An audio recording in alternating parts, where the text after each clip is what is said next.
why couldn't we trust their minds if they're just made of matter? Well, because if physics drive everything and there's no immaterial realm, if we're mind, then how can physics drive conclusions that are true? They might drive conclusions that lead to survival, but not true. Like right now, we're having a conversation, right? Yes. What physical laws are creating your response to me and my response to you? I guess all of the atoms and particles and all the laws of nature just wrapped up together in a ultra complex way. Well, yeah, but how do they come up with these unique questions? We're having a conversation here. Are we saying that different chemicals come into existence when I say pink elephant, and different chemicals come up in your mind when you say white rhinoceros? Yeah. And that would be more of a miracle than saying we just have minds. Would it? Yeah. Because it's like I guess think of like a computer. Uh-huh. Like we have like the screen of our eyes basically, but like you can't just like break open a computer and see, oh, look, there's the pink elephant that's stored in there. That's right. You can go onto the computer, type pink elephant, and there's the pink elephant. Right, but this computer's designed. And that's why we can trust it. If a computer was not designed, would you trust it? Good question. I guess I'm having a hard time thinking of what that would even look like. That's right. That's my point. That's Lewis's point. Yeah.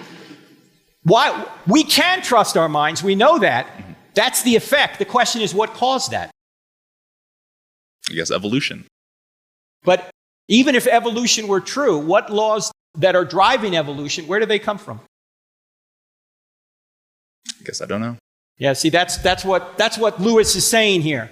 That when you get back to it, if the thoughts that you have are merely the byproducts of some atoms within my skull, then you should have no reason to trust those thoughts. But you can trust your thoughts, so you ought not reason back to an undesigned mind. You ought to reason back to a designed mind. In fact, here's what John Lennox asked some scientist friends of his who are atheists. He says, how do you do science? And they say, oh, I got this machine. And he goes, no, I'm not talking about a machine in your office or your lab. How do you do science up here? And they say, you mean with mind? They start to say mind, and they catch themselves and say brain. And they say brain, and he says, yeah, with your brain. What's the history of your brain? How did your brain get here? And they say, oh, my brain is the product of random forces that didn't have its end in mind. And then Lennox says, and you trust it? Oh. Yeah, well, why would you trust such a thing? Why would you trust a computer if such a computer could come into existence out of nothing if it wasn't designed? It hasn't let me down before. Or it has, but not. Right, because you already have the effect, but you need to reason back to the cause. Right? Your mind is an effect. So what caused your mind is the question. Laws, which do the same thing over and over again, physics does the same thing over and over again. How does it give us this diverse variety of conversation we're having right now? The universe is a very big place. It would at least be a little logical that certain conversations would happen between intelligent beings. Right, but where do intelligent beings come from? That's the question. See, physics does the same thing over and over again. Where does the genetic code come from? This is a software program, right? Programs come from programmers. In all our experience, that's where it comes from. So that's where we have an effect, this software program. The question is, what caused it?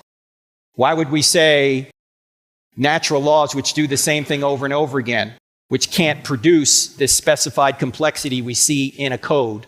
Is every star the same? No, every star is not the same, but stars aren't specified and complex. Specified complexity is like a program, like a pattern, like this is specified complexity. You would never see this. Let me just give you a simple example. If you're walking along the beach and you see John loves Mary in the sand, you don't think the waves made that. You don't think crabs came out of the water and made that message, right? You say that message requires a mind.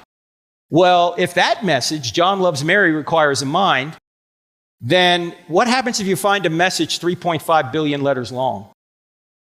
That's got to require a mind too. Sure. That's what we're saying. But to that, I would say you could see like a skull in the rocks and say, oh, that's a message of an omen of death or whatever. And even though it was just the waves washing up on the shore that created this. Yeah, we're not saying you can't find things that look odd in nature that, oh, that looks like it could be Grandfather Mountain. Looks like the way that stone comes out. Looks like it's his nose. Okay, but that's not what we're talking about here. We're not talking about specified complexity. If Christianity were true, would you become a Christian? Yeah. Okay, if I gave you a book, I have no more money left. Would you read it? Probably, yeah. Yes. Okay. I just love this conversation. Dr. Frank Turek is such a good communicator. I like when he has these conversations with atheists and people of different faiths. He actually just reasons with them because ultimately it's about seeking what is true. Not just saying rejecting something because we think it's ridiculous or we think it's stupid, but we have to investigate and see for ourselves whether it's true and real. So that's why you asked the question, if Christianity were true, would you become a Christian? Very powerful and profound question to ask.